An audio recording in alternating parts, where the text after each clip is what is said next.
If I asked you to tell me one of the coolest pro wrestling teams in the mid-2000s, chances are that you answer Cryme Tyme. And your reasoning would be fantastic because yes, it was a memorable tag team, the 50 Cents of sports entertainment. And unfortunately, one of its members, Shad Gaspard, died tragically in May 2020 at only 39 years old by drowning himself in the ocean after saving his son. So what I suggest you is to pay tribute to him by seeing together what made him a great wrestler. You are on the Wrestling Paradise. Why Shad Gaspard was an unforgettable superstar? Let's go. Brooklyn! When we think of Shad Gaspard and his qualities as a wrestler, chances are that we have in mind his joy and his friendly nature when he was in the Cryme Tyme team. But in reality, he was much more than that. Already who can sit at my table and tell me that he wasn't made for pro wrestling? From his 6'5" height and his 300 pounds, we can say that he had the physique of the job. First of all, when we look at his youth, we can only be impressed by his legitimacy as a real badass and see that he was a force of nature. Shad Gaspard was born on January 13th, 1981 in Brooklyn, New York, and he is the son of Ben Gaspard, who was the henchman of several gangs in the early 70s and also a personal security agent. He was also a close friend of Frank Lucas, the drug lord who inspired the character of Denzel Washington in the movie American Gangsta. Once, his father was also a fighter who fought to earn money on the streets of Haiti, where Shad's family comes from, before even becoming a professional boxer at the age of 18. In this family, where Shad was surrounded by 5 other brothers and sisters, we were more than familiar with the physical confrontation, since his mother also did kickboxing and was even trained in Muay Thai. So we will not be surprised to learn that at the age of only 5, Shad Gaspard began to be trained in boxing and then later, at the age of 8, in martial arts by his father. It's something he loved, and quite young, he will do amateur fights, collecting victories with an aggressive style that earned him a new nickname given by his mother Beast. At the age of 16, Shad was already fighting for money for promoter Hardbody Harrison, a bodybuilder who once wrestled at World Championship Wrestling. Despite his young age, Shad faced adults who were up to 20 years older than him, and in fighting he has a record of 35 wins for 7 losses, and in boxing 57 wins for 26 defeats, long before entering the pro wrestling ring. Gaspard was therefore involved in no less than 125 official fights, of which he won almost 75%, an information that clearly illustrates the warrior he was in real life, knowing that in high school he also played basketball. At that moment I tell you, if that's not a credible wrestler, I don't understand anything anymore. And precisely speaking of wrestling, this is an area that Gaspard liked while he was still very young, since in the 80s his father took him and his brother to Madison Square Garden to attend non-televised shows. When he saw them, not knowing yet that the matches were scripted, he told himself that he wanted to become a wrestler and be like Hulk Hogan, the biggest star at that time. And there is another element that is completely crazy in his life. Before coming to the Stamford Federation, he worked as a security guard in nightclubs, and above all, he was the personal security guard of several celebrities, including singer Britney Spears, rapper Puff Daddy, and even boxer Mike Tyson. Can you only imagine that Shad Gaspard has therefore protected the one who was nicknamed the most dangerous man on the planet? What I also like about Shad Gaspard and Cryme Tyme is that he had a strong gimmick. They stood out. It was relevant since it is a global period when the rapper 50 Cent had a major success by being at the top of the Billboard 200 several times with his gangster rap songs. Cryme Tyme's strength was also that with his comrade JTG, they had a real chemistry. They could look at each other without talking and know what the other was thinking, understand each other in a glance and explode with laughter, because they were seeing something that reminded them of something they shared, finish the sentence that the other had started. They laughed at everything in every situation, and this complicity was obvious in the sketches that were going to be on the screen, in which they wanted to represent hip-hop culture, and the videos they were doing at the time of Ohio Valley Wrestling were going to appeal to Vince McMahon, who was apparently a big fan of the Dave Chappelle Show, which aired between 2003 and 2006 on the Comedy Central channel with stand-up and sketches. If we take a step back, we noticed that Shad Gaspard and JDG had created a little universe that was thoroughly inspired by what worked in mainstream culture at the time and what the general public liked, whether it was 50 Cent or Dave Chappelle, trying to create this connection by being influenced by what is popular with ordinary viewers. That is a good methodology not to become an insignificant wrestler. And the videos at the time of their debut on Monday Night Raw from September 2006, let's talk about them. In the first one, there was a voiceover that told us the performers we were going to see were professional criminals, but also in a street language to Kabir and Watch Our Rolex, because Cryme Tyme was there. All that with the parental advisory sign that recalled the rap world where we often see it on CD covers. We already noticed the bulletproof vest for gold teeth and the jewels, which immediately plunged us into bling bling and street life. What was particularly funny is that it was presented as some kind of training to work on speed in preparation for their Raw debut, where they timed themselves, except that it was actually a heist. And with these scarves, how can you not immediately think of the iconic video game Grand Theft Auto San Andreas? They were clearly humorous while being in a world of gangsterism which was trending at that time in mainstream culture. The following week, in the second video, we started in the same way, and we will point out that we heard police sirens in the background, which once again gave the impression of being in San Andreas. Let's remember that video games sold 27.5 million copies since 2004. This time, they were supposedly training their endurance by chasing and picking on a gentleman, and we heard for the first time Shad Gaspard say what will become their famous expression, "Money, money, yeah, yeah." In the next one, they were going to do a favor to a gentleman who asked them how to go to the highway. What I personally find creative is that on several occasions, the video was paused with a special effect, with the narrator describing the scene in voiceover and explaining to us the ins and outs of the situation. As you might expect, they were going to steal the car, in a way that once again recalled the legendary Rockstar Studio video game.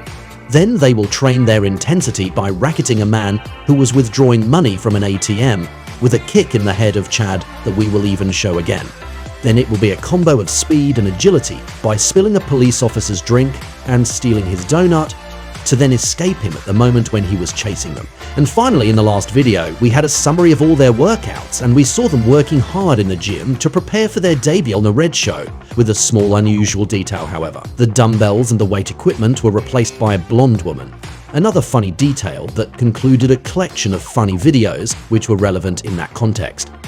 And the narrator was telling us that they were going to bring the hood to us. I would also like to point out that the company took the time to develop a universe with 6 videos, which gave enough time to the viewers to familiarize themselves with these new superstars, to look forward to seeing them wrestle, to understand who these characters are. It is a simple but essential step so that a wrestler doesn't become one name among others in a roster. And these videos paid off because from their debut they managed to get reactions from the fans. In the ring, Shad Gaspard undoubtedly had several ideal qualities for the Stamford Federation. He is tall, massive, larger than life. He has charisma. What was interesting about Cryme Tyme was the contrast between the dynamic side of JTG and the powerhouse side of Chad, who cleaned up the ring several times by violently pushing his opponents, also with a clothesline and even a double clothesline. We also noticed he was expressive and intense, with big screams we heard throughout the arena. And let me also tell you that Cryme Tyme had some segments with an incredible innocence, full of good vibes and positivity. In a backstage segment at the Showcase of the Immortals, they were going to console Eugene. He had his skull shaved by Vince McMahon as part of the Battle of the Billionaires against Donald Trump, whose loser would have his hair cut. To cheer him up, they were going to offer him a dance from the Extreme Exposure group with Kelly Kelly, Brooke Adams and the Tigress Layla. In a segment of exceptional lightness that perfectly symbolized the innocence of that time, we were going to see successive interruptions by Mae Young and the Fabulous Moolah, Slick, who makes the dancers smile again, the great Dusty Rhodes, then some legends who come to join the party before an interruption by Ricky Steamboat, then the inevitable Ron Simmons, who rewarded us with his usual damn. Although it obviously is a simple backstage segment to fill the show, these are the kind of scenes we remember with nostalgia that make the whole identity of an era, and Cryme Tyme will forever be associated with one of the most entertaining moments of WrestleMania history. The other light-hearted and hilarious segment they will have in 2007 will take place at SummerSlam. Backstage at the Summer pay-per-view, we saw a smiling Teddy Long with Vince McMahon, William Regal and Jonathan Coachman, at a time when the boss was looking for his illegitimate son. And the members of Cryme Tyme are going to show up, saying that they could be the children of V-Mac, as they call him, because they have one big thing in common with him: they love money. They will come to sing Money Money Yeah, yeah, and create some euphoria in the room, where they will all start dancing with enthusiasm, with a hilarious William Regal, who ended up finding himself alone and causing the exasperation of Ron Simmons, again him, of course, who says Shad Gaspard says Cryme Tyme, and who says Cryme Tyme says John Cena and the CTC. It will all start on June 30th, at a time when Mr. Hustle Loyalty Respect was in a rivalry with JBL. In the main event of this show, the Texan challenged CM Punk for the heavyweight title that the Chicago Rebel just won at the beginning of the show. The leader of the Cenation, who had been manhandled by Bradshaw's henchmen earlier, returned with two new recruits, Shad Gaspard and JTG. And at that moment we think it's a natural association, since Cena was once the Doctor of Thugonomics, a rapper character who was also in the street side. He was the perfect superstar to collaborate with Cryme Tyme. The following week, they will have what will remain the most memorable moment of this new team. While JBL felt there was something strange with his limousine, Mr. Hustle Loyalty Respect will get out of the car holding a crowbar, ready to fight. Shad and JTG will also get out, and at that moment, under the stunned and helpless look of the Texan, they will gradually destroy the limousine with baseball bats. They will conclude the whole thing with some graffiti on the car, writing "Yo Yo Yo, CTC and JBL is poopy," some Cena lines in his childish side. But being associated with the Gangsters revived his character a little, although this partnership will be very short in the end. Imagine that in the spring of 2010, Shad Gaspard had the opportunity to prove what he was worth as a heel and singles competitor, and it wasn't bad at all. Shad was pretty good and believable in this new register. While we were used to see him cheerful and enthusiastic, he could easily be serious and intimidating. We believe in him easily with his size, his intensity. The man who was a teddy bear with Cryme Tyme also proved his versatility by being good as a heel. If the Federation had booked him right, with an unbeaten streak, a reign of champion of the United States eventually, he would have been a top heel of the company at a time when the roster needed a lot of charisma and star power. And finally, what makes Shad Gaspard great, of course, is above all the human being that he was. The death of this man had caused a lot of emotion in the wrestling world because the testimonies are really unanimous. Shad Gaspard was a radiant person that everyone loved. For example, his former colleague Bobby Lashley said that when he was at Ohio Valley Wrestling, Shad took him out for a night out and made sure he could fit into the group. Bobby says that when you were with Shad, he made sure that everyone around him had a good time.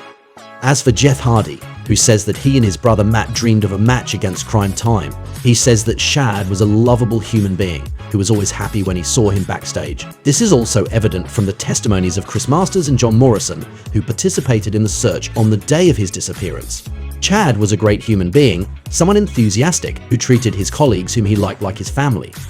At the time of his passing, Triple H said about him, "Shad is one of those guys that everyone loved. Knowing that he said 'save my son,' and that this is the last thing he did, that's all you need to know about him. Just an extraordinary human being." So for all these reasons, I say that Shad Gaspard was not only a wrestler, but also a human being of high quality. Now you know why I think Shad Gaspard was an unforgettable superstar. Come and give your opinion in the comments if you are not a big fan of him, or if on the contrary he made an impact on you, if your perception of this wrestler may have evolved. In any case, the whole idea is to talk about it together, to exchange our opinions with respect, of course. We're here to share our passion, and that's the most important thing. We can say that Shad was really special. I hope you had a good time watching this video, and I invite you to stay on the Paradise of Wrestling to look at some other ones. See you right away. And that's the bottom line, 'cause Stone Cold said so. What?